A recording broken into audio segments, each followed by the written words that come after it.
From blockbuster to Netflix, from Kodak to digital camera, and from Nokia to iPhone, many companies in the past decades have failed to adapt to the new environment landscape. But right now, it's the turn for Volkswagen Group to adapt to the new electric vehicle disruption in the industry.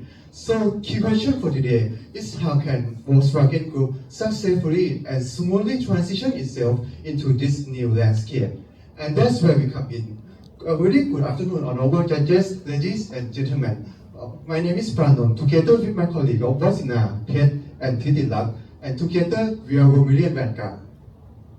Our goal today as consultants is to help Volkswagen restore their glory and sustain their future in the EV automobile industry. And we will be able to achieve this goal utilizing our two key strategies: start the engine and win the race. But first, let's take a look at who Volkswagen is. Volkswagen is a car manufacturing group that specializes and has a wide variety of market segments. They have many partnerships and a very good European reputation. And they have partnerships such as with XPeng Motors or PowerCo SE. They have many brands under their names, along with brands you might have heard of, such as Porsche, Volkswagen, or even Audi.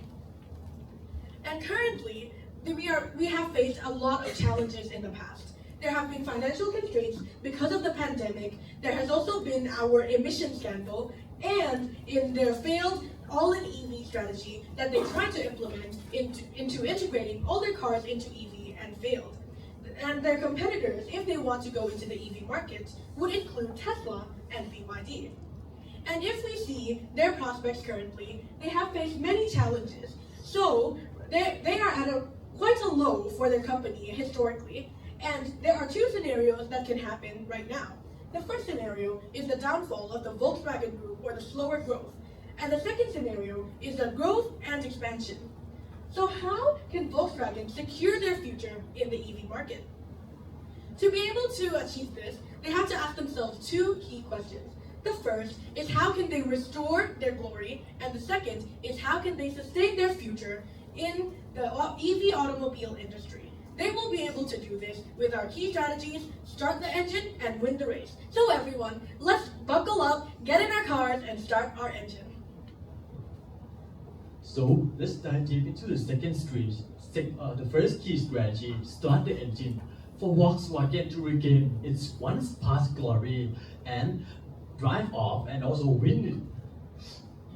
But first, there's one very important key question that we want Volkswagen to consider, which is how can Volkswagen actually restore it? And the answer to that question is Volkswagen actually have to come up with a flagship EV that can dominate and be the foundation for it to go further. But first, Volkswagen will have to prioritize where they actually want to play on the battleground. And that leads us to the answer of Volkswagen will have to prioritize the mass market segment for it to first have a solid foundation. But first, let me introduce you to Mr. Troy, a middle income residing in the European region, and also a user of an EV car. He really values a low cost but reliable car, and also with convenient and basic software function that an EV car should have, with a long-lasting battery life. The key takeaway from this slide being of this aspect of our key target customer for Volkswagen, we really need to ensure that they can get out of this within our EV car of Volkswagen. But what do Volkswagen have in preparation, and what do they have and not have right now? We have divided that into three key segments for Volkswagen to consider in the future. First, being in the battery manufacturing, Volkswagen currently have a battery partnership with PowerCo SE, a gigafactory within Germany, meaning they are more than ready to provide the battery for our foundation of a new flagship EV car. In the second aspect, being in the software, right now the software within Volkswagen brand is very fragmented, meaning each brand have their own have their own R&D research and development, resulting in cost, and also the software is very far behind of the other competitors such as Tesla, due to us entering the EV car market later than them. In the third aspect, being the car model, right now we don't have a clear EV flagship that we wanna offer to the mass market. So, and we also don't have that communication that can get to the very heart of the customers. So let's begin tackling the first question. How can we make our software interested enough for customers to buy from us? We propose Volkswagen to adopt a centralized EV software. So it can be a one-based EV shared across our entire brand, and also for us to reduce the production time and the cost. So we have one central infrastructure to invest in, and we can pilot the resource to invest in other things that's more important. So it will consist of three key aspects such as the EV model architecture, the battery structure, and the software system. Basically, centralization at the core. So we have one centralized model for every brand within the Volkswagen group to use, but differentiation at the top after coming out from each specific brand. These are the core value of the feature that we want to feature within Volkswagen software function, such as the integrate basic software for the basic function that Volkswagen consumers should deserve, such as the music application or the mapping resource that they have in the car, and also customizable function that an EV car, a more technology brand should have. Now, we have successfully addressed the first key question of the software and centralization, but how can we address the best car model that we have not yet selected? So we have analyzed and handpicked three car segments that Volkswagen should feature for the mass market. First, being a low-cost EV for around less than 30,000 euro, an EV car that every household type customer should have and a go-to if they want such a reliable and affordable EV car. For the second segment, being in the SUV, around 35,000 euro for customers that value more passenger seat and also more like family-like car. And also in the third aspect is the sedan EV for customers that value a higher premium and comfort for around 40,000 euro. Now that we know all these are the car model that Volkswagen should prioritize for the mass market, how can we actually communicate these core value that we have to our customers? The key message that we want for Volkswagen to communicate to our customers being Volkswagen is now back, better than ever, ready to produce one of the very best EV that is both affordable and reliable through both online and offline. For online, we will prioritize social media through Volkswagen platform and also KOLs. For offline, we will be prioritizing displaying Volkswagen car through the dealership and also at the motor show. And now that we have reignite Volkswagen engine once again, how can we actually drive off and win the race to the line? Moving on to our second strategy, win the race, is how we can build Volkswagen to win this competing race in the EV industries. We are answering this using our three key pillars that tackle each considerations that Volkswagen should have. Starting with the first one, the portfolio, or which brand should Volkswagen use and what engine should they use in order to tackle the customer in each segment. Secondly, the supply, or how we can build the foundation for Volkswagen supply chains before expanding into the wider market. And lastly, expanding to the new market. Of what is the key area we have to go to in order to win in this global EV industries.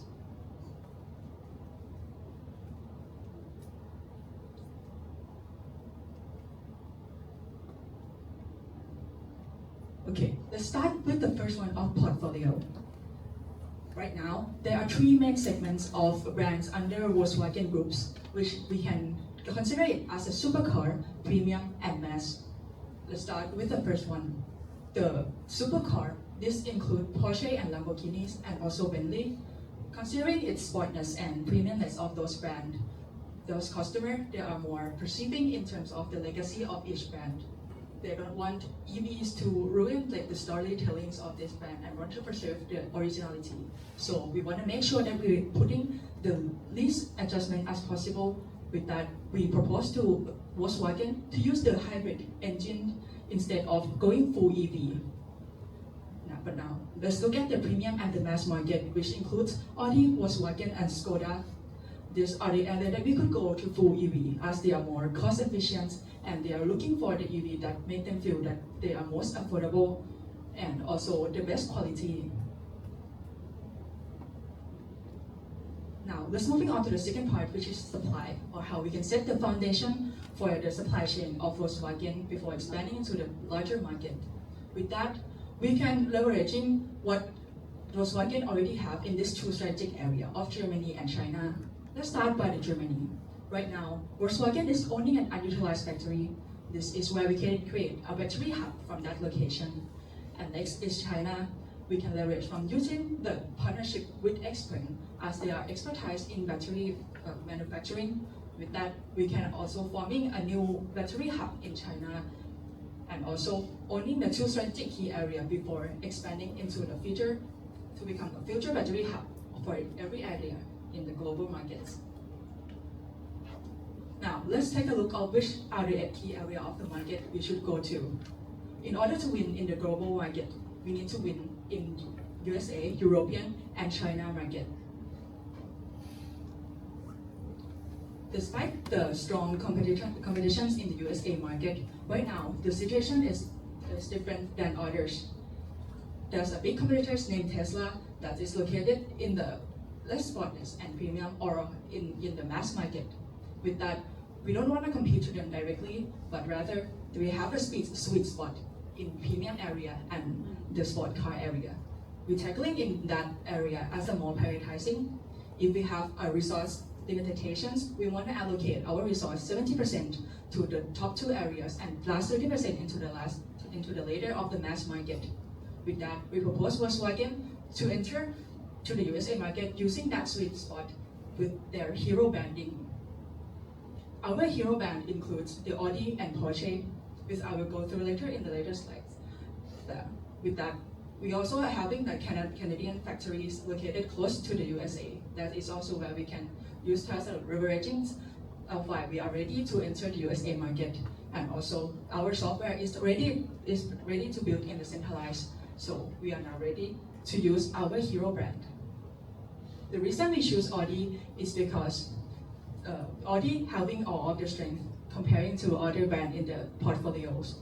If you're looking at the competitors like BMW who have the sports or the comfort luxuries like Mercedes-Benz, like safety or like Volvo or the design like Porsche, Audi is the one who can offer it all. From the perspective of the customer, that we could win in the premium EV segment or the middle to high income customer segments using this hero brand. And for the luxury EV customer, we can use the Porsche as they already have a strong value perceptions from the customer as we are German made and also having a strength in terms of the sportness and the speed but offering in our cars. And next, we could also expanding into China as it is the most capable market despite the competitive landscape. We can use the strong value proposition that we are the EV qualities from Europe. And as the Chinese customer, they are having the positive perspective towards the EV, the European products. We could use this point to leverage and be confident that we could enter into the Chinese market. And also, as the changing in the infrastructure, right now in China, they offer a various of public charging locations. But however, we could expand onto this point as the user of the EV car might want the specific branding for each their charging stations and they don't want to share with other public EV cars. So in this point, we can leverage using the Xpeng partnership in forming a new charging stations around into the Chinese area. With that, we can build the stronger foundations before entering into the Chinese market. And next panel will walk you through the impact and implementations of our second strategies. Thanks, Titila. And with our two key strategy of start the engine and win the race, by the end of year 2030, we expect it to gain three key impacts. By firstly, more than almost 20% of total car sales of Volkswagen Group will be the electric vehicle. Secondly, it's an increase in EV cars sold by more than 6.4 million cars. And last but not least, is increase in incremental revenue by 120 billion euro. And we also propose you with the revenue projection, which derived from the key driver of the number of EV cars sold in both mass segment and the premium segment, as well as gain back in the market share of the automobile industry. And we also propose you together with the cost projection using the key assumption of 6.5% profit margin as in the past performance of the company, as well as we propose you with the capital expenditure in the totaling of 1.1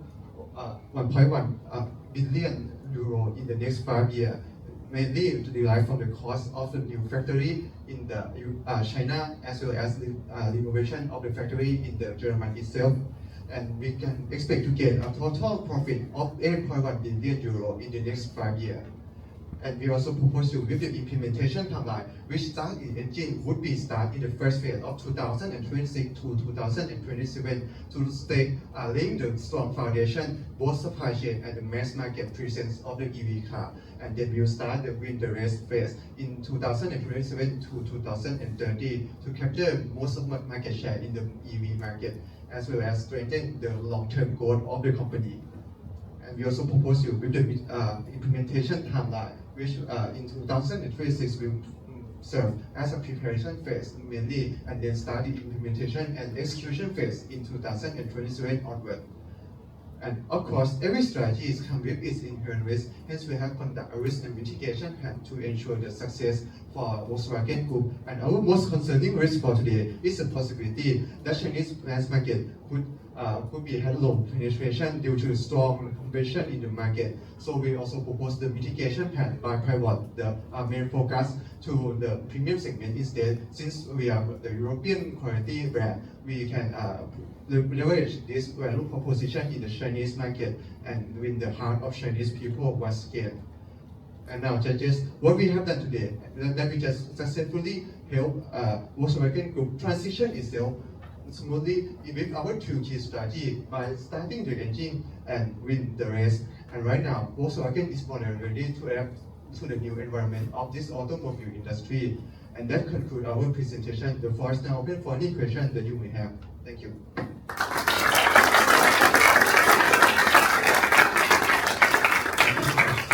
The presentation is now over. We're going to proceed to Q&A session. Judges, you will now have 15 minutes for a Q&A. Thank you for the presentation. So I really have just one broad question, and correct me if I'm wrong, you seem to be proposing quite an aggressive expansion strategy for Volkswagen Group, I presume, going forward in order to recapture market share, former glories, whatever you want to call it. We're focused on North America and China. But didn't you consider the fact that this company is coming out and still would appear in a very difficult financial situation? If you look at one of the tables, they're actually ranked very low in terms of market value, way below the Teslas of the world. Did you ever consider maybe having a more conservative or cautious approach, leveraging off these very good brands they've got, like Porsche, Bentley, and also not just focusing on the EV part of it, but also still looking at the more traditional car for the traditional market? I would suggest maybe that might have been a better strategy going forward. I understand what you're doing, but did you look at that point as well going forward? I would like to thank you for your question and your concern. We have considered going into a more conservative approach. However, we feel like if we went for a conservative approach, if that were to fail, that would put us in a more precarious situation because of, if we could go to the slide for future prospects, we have faced many challenges in the past. And if we don't find a way to quickly restore our glory, there will be problems in the future where we could have the downfall of Volkswagen as a group. And the fact that we did consider going the more traditional cars. However, because the EV market is so vast, and currently there are There are problems, especially with oil prices rising and many people considering going EV, especially for the cost. We believe it is better for us to pivot not just into EV but hybrids as well to still cater to our customers that want the traditional sense of a car.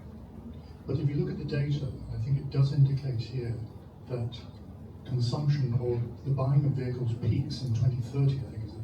So you're actually looking at a declining market at a time when you are going to be wanting to peak this product.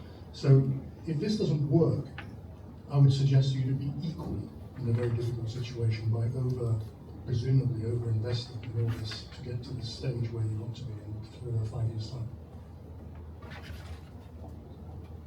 To clarify your question, so your concern is mainly on the possibility that the peak market will occur in 2030, but there is also the investment risk or investment risk. My concern is that you are over-ambitious for a company which is in a lot of difficulties. That's all I'm saying. In a declining market. So we see that currently Volkswagen, if they cannot adapt to the new environment, which in the EV industry is very changed very rapidly in the past few years. So if we can have some ambitious goal, we possibly end up like in the case of the old company that cannot adapt to the new environment and the new technologies like Nokia or even Kodak and other company as well. Yes, and to add on to that, we firmly believe that by going into the market segment of mass market, we will be building the foundation for us first by getting that dominant that segment and snowballing from the mass market into the other segment. Yes.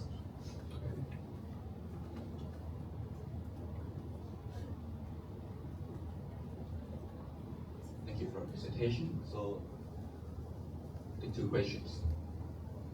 One is that you seem to focus on the mass for the EVs and also for the premium EV.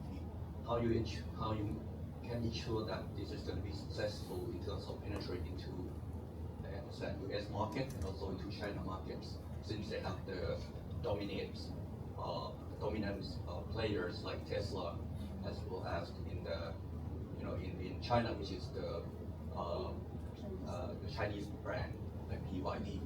How you can actually be able to ensure that you can be part of the successful penetration.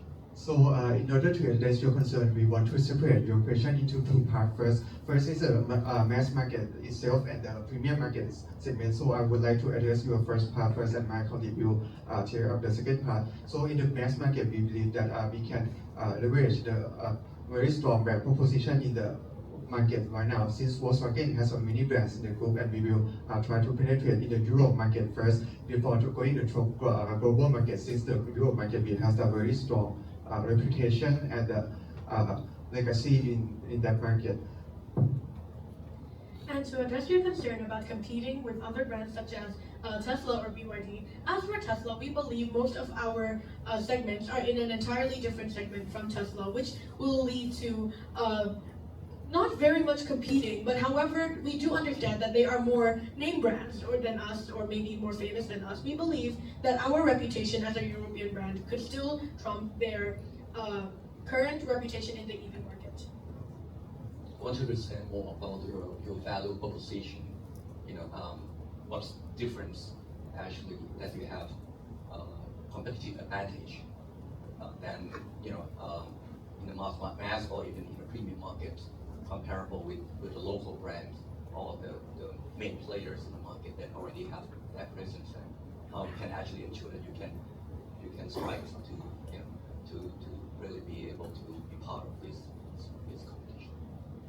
So to address the part of the mass market first, so we see that in the case booklet, especially say that in the Euro market, there's very few car models that are priced below the 30,000 threshold. So we plan to use the price advantage of the Volkswagen Group, as we have a very high economy of scales of production process. So we can secure the car model that can price below that threshold, and we can using this as in our know your customer presentation slide. We also address that they mainly consider on the cost as well, so we can win that by the cost advantage. But for the premium market, we see that we try to compete on the brand proposition and using the legacy of those brands. For example, in the Audi case, we have the value proposition to offer them all of the car brand can offer in only one car. Like in the BMW, they can offer you the sportness. In the Porsche, they can offer you the design. But in Audi, they have them all.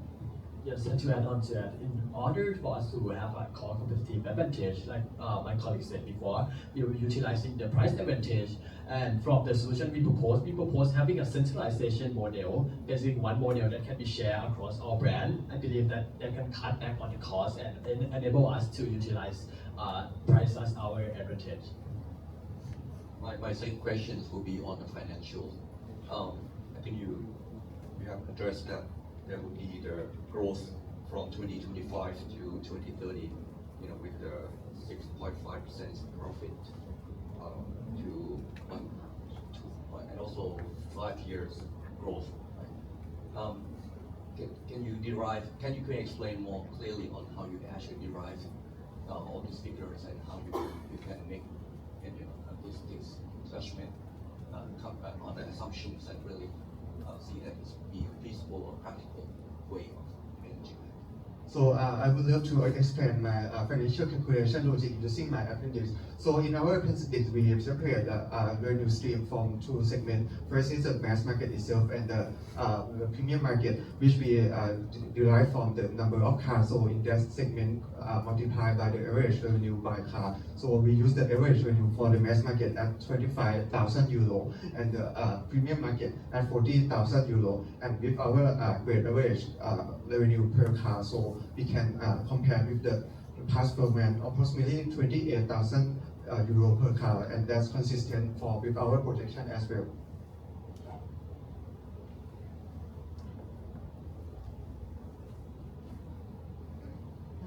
Following questions around the financial calculation. You mentioned about the capital expenditure of about 1.1 billion euro, right? You just came out from the cost cutting, which you have closed out a lot of factories in the past, right? Just a few years ago. Can you elaborate more on your plan in terms of financing plan for these huge capital expenditures? So we believe that in the past few years, we still are making the profit as approximately 60 million euro per year. And with our projection that we will plan to invest for approximately 1.6 billion euro, we can getting from the cash generating inside the company, as well as we can get financing to renovate the project, the past factory to be the new battery hub, as we also mentioned in the strategy to lower the cost of investment.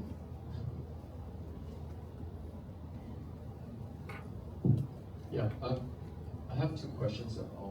First, to just clarify your market segmentation clearly. So, because you're saying the mass market, which are this one, and the hybrid. So, are you going to do just hybrid for the supercar, or are you not going to do EV at all for the Porsches, Lamborghini, and Bentley? So that's the first question. Clarify that first, because that you take that into the U.S. market where you say that you're competing with Tesla. To clarify on your questions, currently we see that in the sport car segment, most of the customers still want to preserve the sportness of the car, to preserve the V12 engine or V8 engine in those segments. But for the Porsche, we see that they offer a variety of car segment, starting from the Cayenne model that's as an SUV to the sport car like the 911 model. So in the 911 model, we plan to use the hybrid to continue the EV expansion into those segments. But in the lower segment like Cayenne or Macan, we plan to use the fully EV car to tackle into the market. To add on to my colleague, to answer your question about competing with Tesla, we believe that we are trying to approach in a different market segment, trying to make it a lower cost as well. So we are not trying to compete with Tesla directly, but as a new segment instead. Yeah, we go to the penetrating U.S. market chart. Yeah. So you didn't find sweet spot that's where you want to compete with the premium market. So, are you saying don't have an EV or you have an EV for Porsches? In order to address your concern, we're going to penetrate into the US market and into the sweet spot using like mainly of our EV cars segments as a first priorities. As my colleagues mentioned that in like a brand of Porsche, we are having a different segments of like the cars offering that we're using some EVs of the version first before we expanding into the broader segmentation. And to address also your concern about the mass market segment itself, we will not completely neglect this segment, but we will allocate most of the resources to the premium segment, about 20 and 30 ratio. Second question to you. This page and the mitigation page, it's about the factory. Sorry, you say in that page of the US market, you're using Canadian factory to address the US market. Would that mean you're investing in a Canadian factory, but in the mitigation strategy, you're saying you'll move the plant to the US? So how can you afford that while you have a plant in Canada at the same time?